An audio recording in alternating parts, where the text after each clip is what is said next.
Price the lord. Hi friends, எல்லோரும் எப்படி இருக்கீங்க? எல்லோரையும் ஸ்போட கிருபை நல்லா இருப்பீங்க சொல்லி விசுவாசிக்கிறேன். ஃப்ரெண்ட்ஸ், இன்றைக்கி கூட நீங்கள் சில காரியங்களில் கண்ணீரோட கஷ்டத்தோடு இருக்கீங்களே. என் வாழ்க்கையில் நான் நினச்ச காரியத்தில் ஒரு அற்புதமே நடக்க மாட்டுக்கு அப்படின்னு சொல்லிட்டு அநேக நேரங்களில் கண்ணீரோட உங்களுக்குள்ளேயே சொல்லிட்டு ஒரு அங்கலாய்ப்போடு இருக்கீங்களே. அப்படி சொல்கிறவங்க கிட்ட தான் இன்றைக்கி ஏசப்பா பேசுகிறாங்க. ஃப்ரெண்ட்ஸ், பைபிள் ஒரு அழகான வசனம் சொல்லப்பட்டிருக்கு. 1 சாமுவேல் 12:16 கர்த்தர் உங்கள் கண்களுக்கு முன்பாக செய்யும் பெரிய காரியத்தை நின்று பாருங்கள் அப்படின்னு சொல்லப்பட்டிருக்கு. ஃப்ரெண்ட்ஸ், நீங்கள் தேவ சமூகத்தில் காத்திருந்து அவர்கிட்ட காரியத்தை நீங்கள் ஷேர் பண்ணும்போது ஏசப்பா உங்கள் லைஃப்பில் பெரிய காரியத்தை செய்வாங்க. உங்கள் வாழ்க்கை நினச்சி ஒரி பண்ணிக்காதீங்க, அவரை நம்புங்க, ஏசப்பா உங்களை நடத்துவாங்க.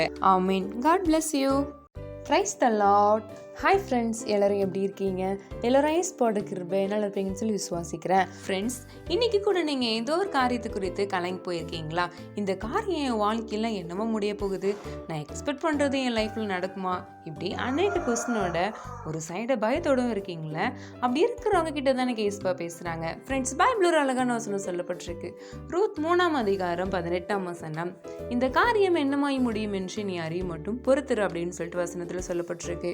ஃப்ரெண்ட்ஸ், இன்னைக்கு ஏசப்பா உங்ககிட்ட சொல்கிறது என்னன்னா, எந்த காரியத்தை குறித்து நீங்கள் யோசித்து ஒரு குழப்பத்தோடு இருக்கீங்களோ அந்த காரியத்தில் பொறுமையாக இருங்க.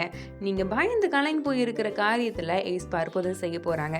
கொஞ்சம் பொறுமையாக அவர் பாதத்தில் காத்திருந்து அவர்கிட்ட எல்லா காரியத்தையும் ஷேர் பண்ணுங்க. ஏசப்பா அற்புதம் செய்வாங்க, விசுவாசிங்க. ஆமீன். God bless you.